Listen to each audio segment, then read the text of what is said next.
A Raccoon Story, A Tale of Allegory by Uncle Rico. Mamas always hope for the best for their little babies.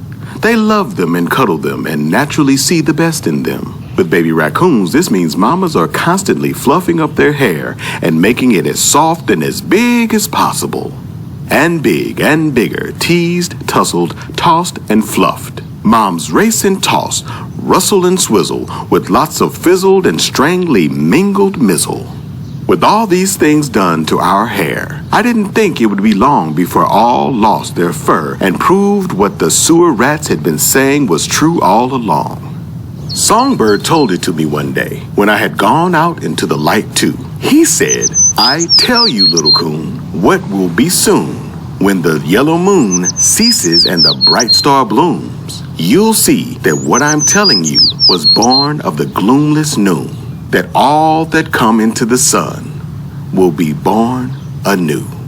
They'll take off that old silly hair, and the dirt of the sewer will be left behind, and they won't look like a rat in a hole even when laid bare. They'll come back into the sun and remember what it means to really, really, really have fun. For what it means to be a raccoon is not to live in a sewer, but to be out in a bright world, fresh and newer.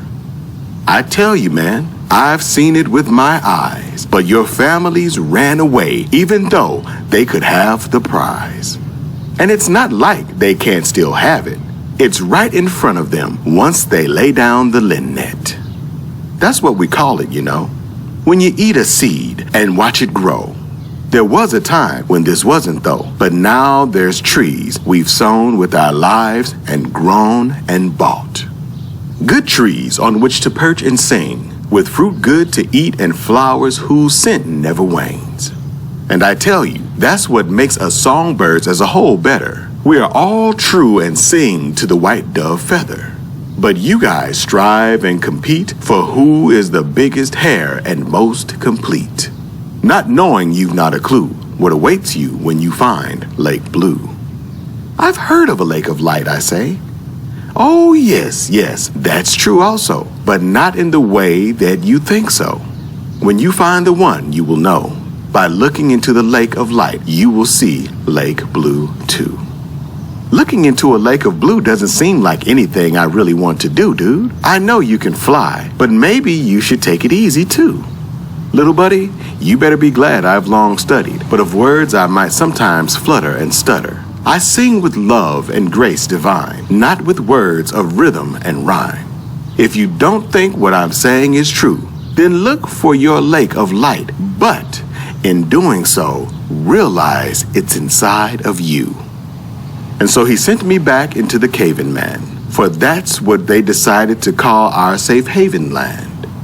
On back in I went, and then for a while quite settled. Being king, after all, was brewing quite a kettle of the finest stew, and my hair was washed every day with the best smelling goo. But there were those who saw me go up, and they resolved to tip the cup, for they heard what Songbird said true.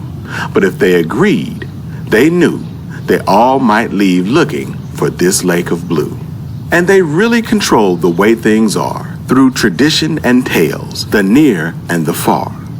They really thought that they were civilized living under those concrete skies. But the water in the system soon started to lose its nutrition, and it wasn't long before even the turtles and tadpoles went fishing. When it came down to the last big pools drying, I said, I can't let my brothers start dying. And so in the place where my hair was born, where the two rivers meet, I stood on my feet. Brothers, friends, listen to me. There's a place that the elders say is a dream, but I want you to know, Songbird has flown over it and says it is so. It is a place where the water is clear, and there's woods and trees and mice and deer.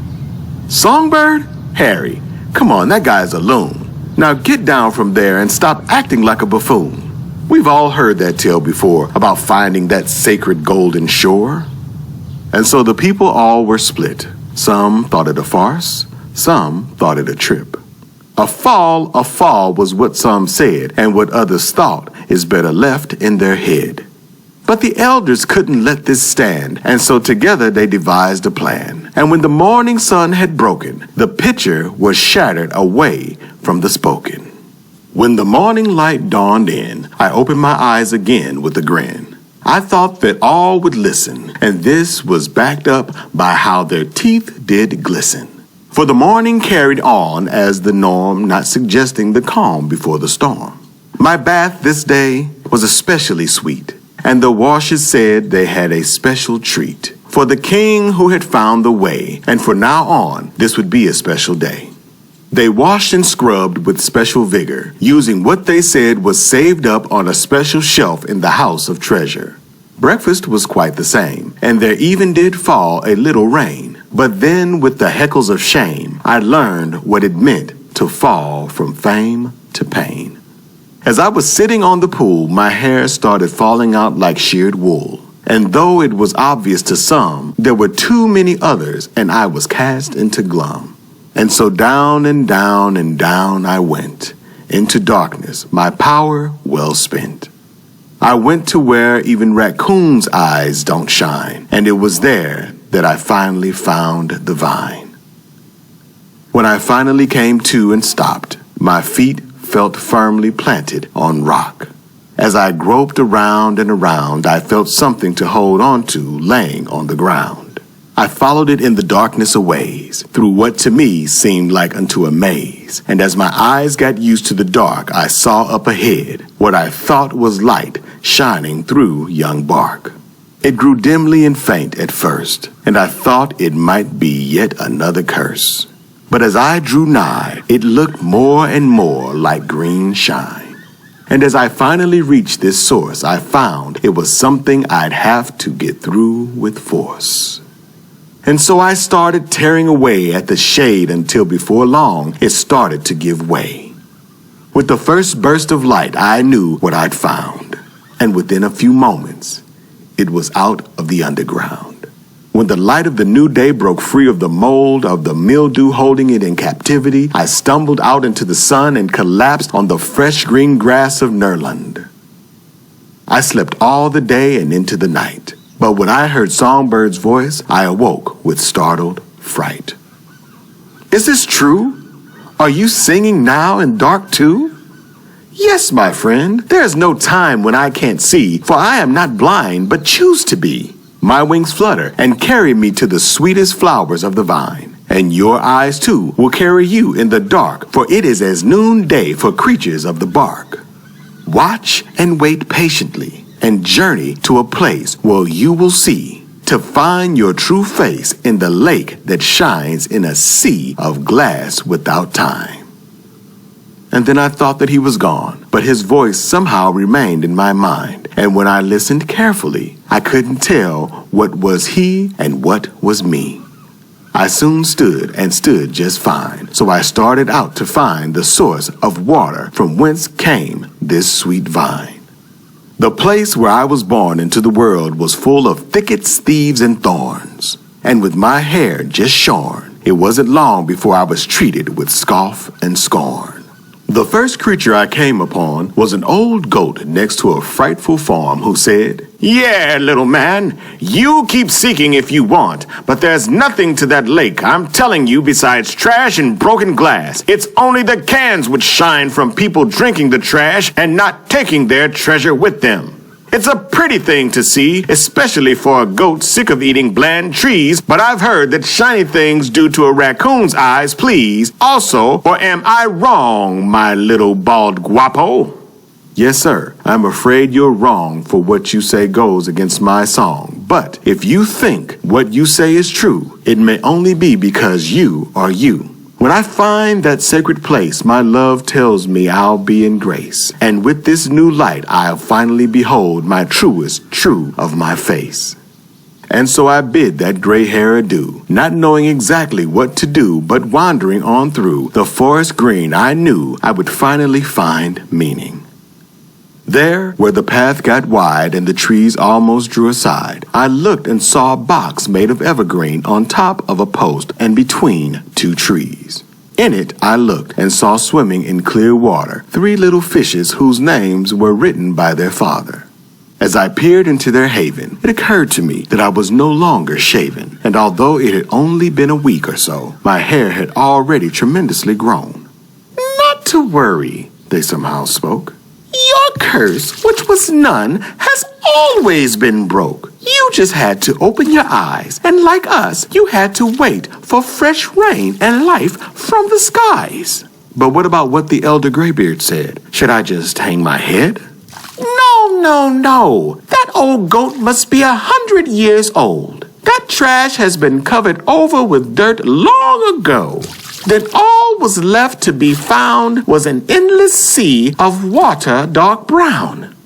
It was in this that our fishermen us found and brought us here so that in darkness we wouldn't drown. But now that you've come, we know it's the time, for we see the spirit of light in your eyes shine. And if you will, only with you us carry, we will in the end keep you from being weary.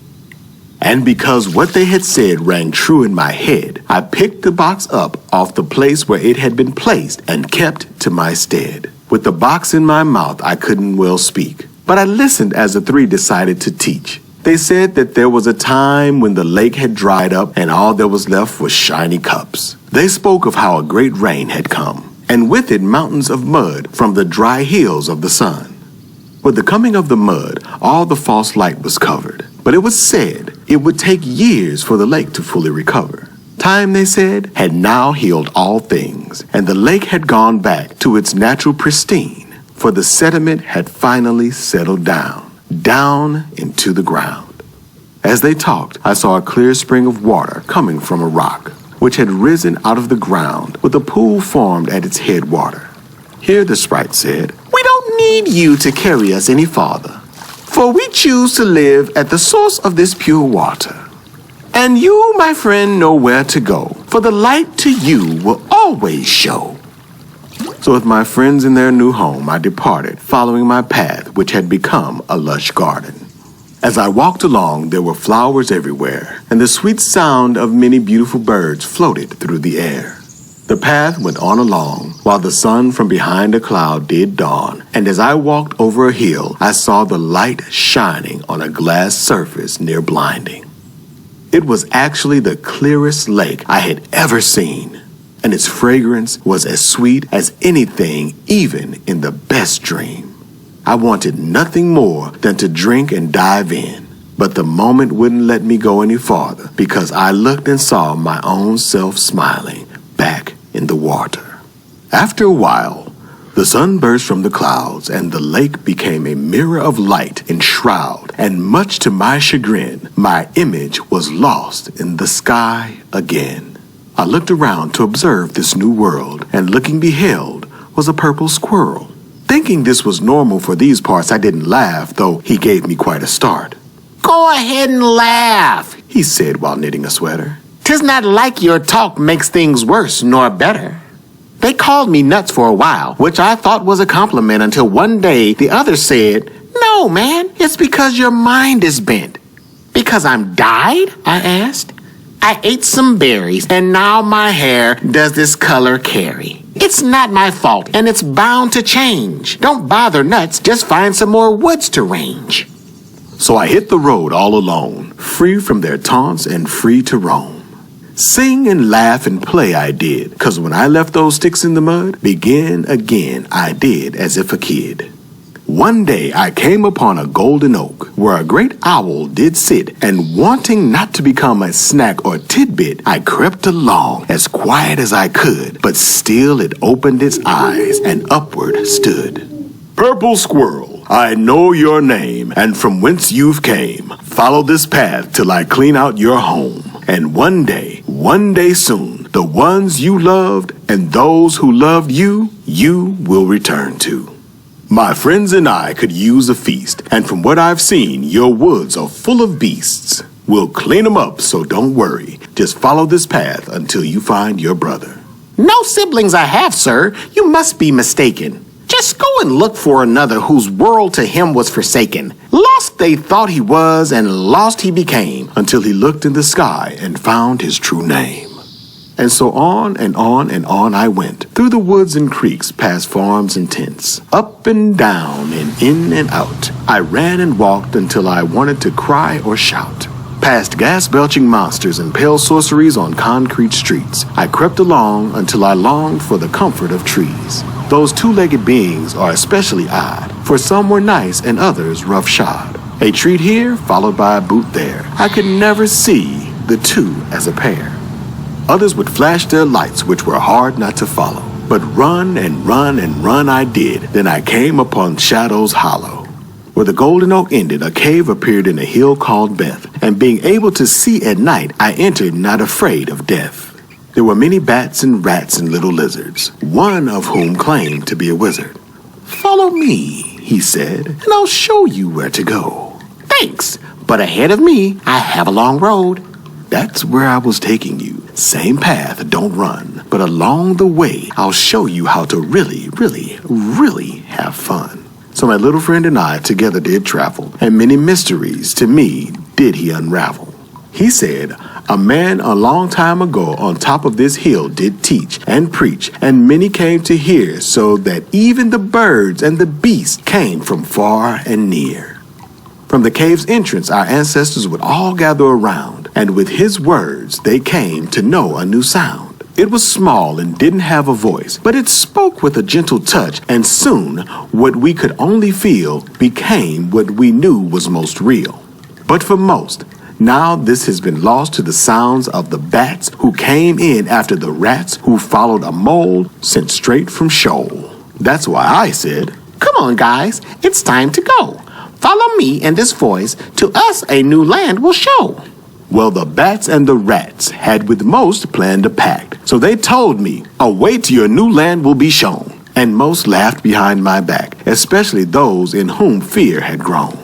But the weak and those too afraid said in private, "Save us, friend, and show the way. But for a while here we have to stay." So along I went, on this task bent, seeking and hoping to find a being in whose eyes a light did still shine meaning, to help my friends and clear a way. For this is to me what the still small voice did say. He was a funny little guy, so full of joy and laughter and always pulling pranks trying to make me think harder. There were some weird bats and smelly rats, but they shrunk away in terror after my teeth and his spots were laying barren. A bushy purple squirrel and a little spotted lizard spit spewer didn't seem worth the risk to those in these rotten sewers. So we ignored them and along our way went, till at last we came above ground in a valley well spent. We rested for a while and traveled on, with my friend quietly humming along with a peaceful song. I loved this guy, so small and sprightly, riding on my back, clutching ever so tightly. A speckled lizard and a purple squirrel must have been quite a sight to the outside world. But our journey soon thereafter did end, as the little lizard did find a new home for his family and friends. Well, bud, I guess this is where we part. I hate to leave you, but it's time for a new start. So with this voice I learned from my friend, I followed this path and found you in the end. The inimitable Dr. Squat. Addressing a riff-raff group of young new recruits, a messed-up feathered goose with disheveled hair, pencil-thin mustache, little monocle covering one eye, and old worn-out Vietnam-era green jacket goes, "Folks around these parts call me Diddley. The commoners anyway," he honks with a puffed-up chest. "The half-wit, no-good, nanny-licking, shouldn't even be tying my shoe. That is. For everyone else, the select and noble, I'm called by my official title, Dr. Squat. And that's what you fellas are, right? Isn't that right, recruits?" "Yes, sir," squeaked one little mouse. "Aye, aye," went a little squirrel. "Mom said you were crazy," said a baby raccoon, "but cheaper than a babysitter. I'll take it. Now line up and move out. We're going to find old Billy, who's going to show us how even the most useless trash can be turned into supper." "Not Billy again," squeaked the little pig. "My belly still hurts, and Mom said some of that stuff isn't even fit for a pig pen." Why, you little...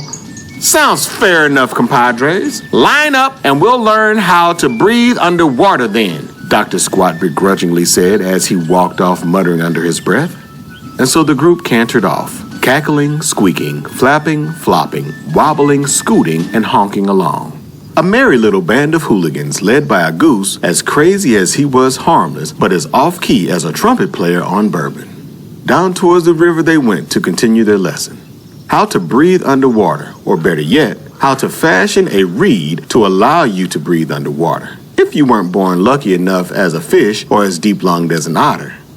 But Dr. Squat, I am an otter, squeaked one of the buck-toothed little ones. Well, you'll breathe like a fish afterwards then, won't you, Danielson? And be much better for it.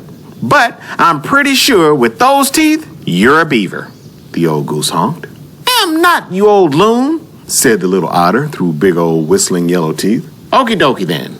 Moving on, guys. If you'll just look over here towards the little patch of bamboo, you'll see a purple squirrel. Run, kids, run! I'll save you!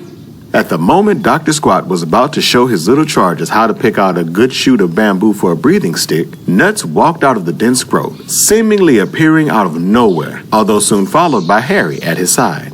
Dr. Squat, with lightning-fast reflexes, grabbed his walking stick and got in his flying monkey hidden yam fighting stance and started hissing and cackling in the most hilarious manner. So funny, in fact, that none of the kids left, and soon everyone but himself was doubled over in laughter.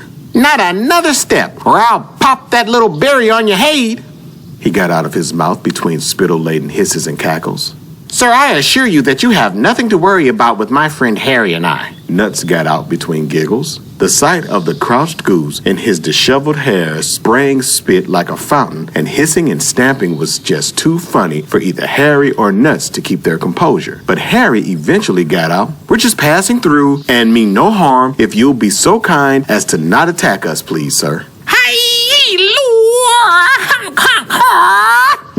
Maybe you guys aren't trying to hurt my kids, but watch it. One false move and I'll show you why this here stick is called the Nutcracker. Now what's going on, fellas? You guys obviously don't know where you are. Well, I guess we're just travelers without a destination, or not one we can name anyways. I'd left my home looking for another and met Nuts here, who found himself without a home also, and we just have kind of been wandering around together. Not sure what we're looking for, but Songbird told me I'd find myself in Lake Blue, and that was true, and Nuts here found himself too. So along we went and stuck like glue, dude, said Harry. Whoa! What's with the rhyming there, little boy Blue? Well, welcome to Trippy Taka, boys. Y'all seem like decent enough fellers, and, well, you're here somehow. So I'm sure the elders wouldn't mind you guys staying for a while if you have nowhere else you need to be. The two looked at each other, shrugged, and Nuts said, well, we'd be honored if you guys would let us stay for a little while if you have enough room for two old vagabonds. And honestly, we're strung out from the road and famished enough to eat a horse. Alrighty, well, I'll make sure to tell Henry to watch out then, huh? Dr. Squat started quizzically. I thought squirrels were vegetarians. Whatever. Oh, Nuts said, laughing. It's just a way of saying we're starving.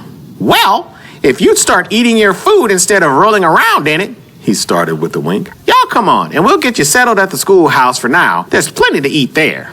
And off they went, the band of misfits having grown by two, and the two having grown by leaps and bounds as well. The schoolhouse was, well, not a house per se, but rather more of a lean-to shelter built over a small cave. But it was dry, and seeing as Harry and Nuts are animals, it was more than sufficient, and they thought that they were walking into the Ritz. Alrighty, guys. Well, I better get these little pipsqueaks to their parents, but you guys make yourselves at home, and I'll inform the elders you're here, and I or someone will get to you in a little while. I keep the cupboard stocked for the kiddos, so help yourselves to whatever, and feel free to pull up some of that hay for a bed if you need to rest. And off the weird little goose waddled into the... Nuts! What kind of weird trees are these? Not any like I've seen before, man. Everything's kind of weird here. You notice how a lot of the dirt is really, really small and shiny? Yeah. Kind of strange how it hurts your eyes to look at it sometimes, but it's not hot. If it weren't getting so dark, I wouldn't mind going wandering around. Nuts said, laughing. You're about the most non-raccoony raccoon I've ever seen, amigo. You do remember that you can see in the dark, right? Like, that's kind of your thing. Yeah, whatever. You know what I mean. And so they settled in for the night, snacking on some berries, nuts, and a few fruits they'd never seen before, each crashing out on a different piece of the floor. Harry slept and dreamt, and the things of which he dreamt were amazing. It was like he'd been transported to a different place, and the line between what was a dream and what was real had disappeared. He was in the most beautiful place he'd ever seen, with dirt like glass and a lake that shone as the bluest of blue skies and went on forever. The wind blew lightly, and the smell of salt hung in the air, and a song floated on the breeze that immediately put his soul at ease. From beyond the strange trees whose leaves started towards the top and hung down like a downturned palm came the song. Hard to hear at first, like a whisper on the wind, it grew louder and closer and, "Songbird!" Harry exclaimed as he bolted up. "Songbird! Songbird?" The sound got closer and closer and clearer and clearer, and soon Songbird appeared flying through the trees as bright as a rainbow with the light catching his feathers as he floated in. "Well, Harry, my friend, I see you finally made it." "Made it?" Harry asked incredulously. "And with a friend, I see." "Ha ha!" laughed Harry. "Not real sure what you're talking about, man. I found Lake Blue a while ago and then traveled on downstream, met Nuts here, and we kept on trucking until we came across this funny little loony goose that invited us to stay." Songbird, with a twinkle in his eye. "Harry, even the most beautiful of songs seem off-key to those who have too much hair in their ears, just as you can't see yourself clearly in muddy or wavy water. Follow me, and I'll show you a new path to discover and explore. Sometimes what we think is a dream is real, and sometimes what seems real really is not." Then the little brightly colored bird flew over to a hidden path which was unseen because it was on the far side of a boulder, and found a perch to wait on the odd couple ambling along. "Follow this path, and maybe you guys can finally find a place to call home if you want." And so the two took off down the path after missing the chance to say bye to Songbird. He'd spoken too fast and then disappeared before either had time to respond. The trail meandered along downstream wistfully, crossing here and there along stones in a creek, with the cool morning air humming with life and dew hanging on the leaves like pearls. The breeze dancing through the trees, rustling ever so slightly. Other songbirds could be heard in the woods, some similar to Songbird and some much different, with hoots and all sorts of calls. Beautiful flowers lined the path and were spread throughout the jungle, and their perfumes wafting through stillness reminded Harry of some of the pretty girls on campus back before he'd been run out of the concrete prison he thought was his home. And so they wandered along with the stream and soon came to a place where the current widened out and a quaint little town was nestled along both sides of the wide, lazy, reed-lined river. The path went through town and across a bridge, but it was either too early or everyone was somewhere else, for not a soul was to be seen. The road soon straightened now, as did the stream, and the cool breeze picked up so that the wind seemed to be singing through the trees. The sun was straight ahead, resting on the water as if the stream ended in the rising sun. As they drew nearer, the wind increased and the sound of rushing water filled their ears. The stream ended in a waterfall, but where did the path go? It seemed to end right on the ledge of the cliff, and when they finally got to the edge and looked over, there was no way to be seen. No clear path, for the stream passed right over the edge and fell into a bright blue pool surrounded by mountainous boulders and sandy beaches below. Beyond that, the bluest, greenest, and clearest body of water either had ever seen. They were spellbound, stepped back, gasped, and just couldn't believe their eyes. "So this is Lake Blue," thought Harry as he took in the scenery. The jungle was held back from the ocean by the whitest sand.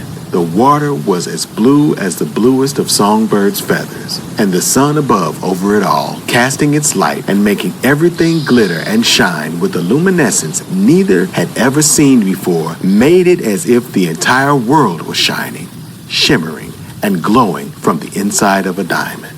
They sat like that for a minute, soaking in the beauty and feeling the warmth on their face rejuvenate their spirits and bodies. And finally, almost simultaneously, they both looked at a plaque on a tree beside the stream which read, "Trust and faith are found in those who love in leaps and bounds. Take the leap and you will see how you are I and I am me."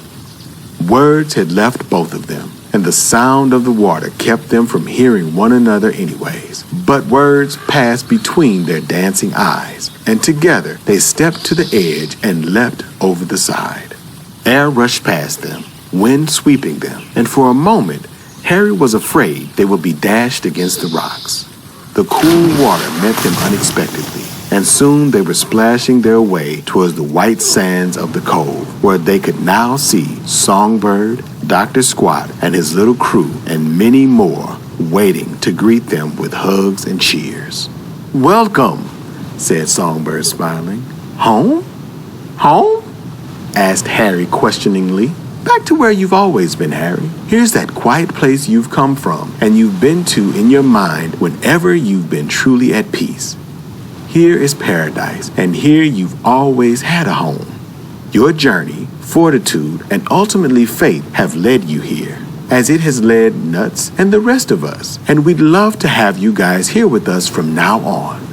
What you thought was Lake Blue wasn't the real Lake Blue, dude. Just another reflection of something inside you. Right behind this cove, you'll find that from whence we've come and to will return, and from where the sun springs but does not burn.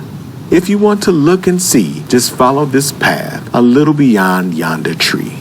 But one at a time you must proceed, even though you guys are friends indeed." And with a knowing glance, Harry started making his way on the path and past the little tree.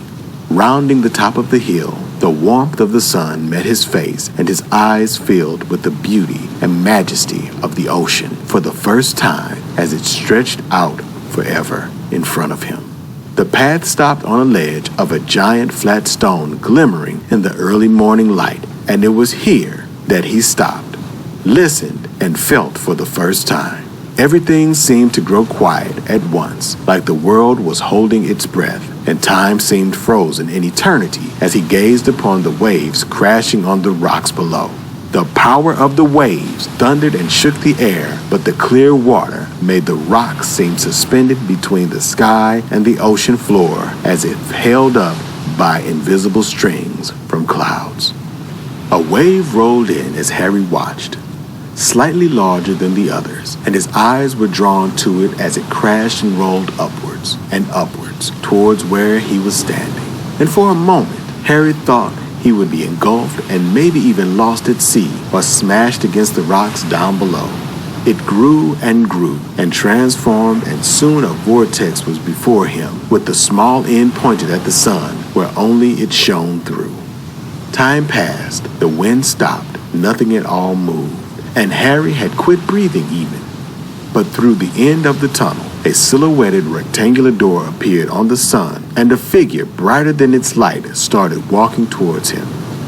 He was a man, like many others had seen, but he shone brighter than the lights of 1,000,000 suns and stars, and Harry knew, were it not for time ceasing to exist in this moment, he would have been blinded.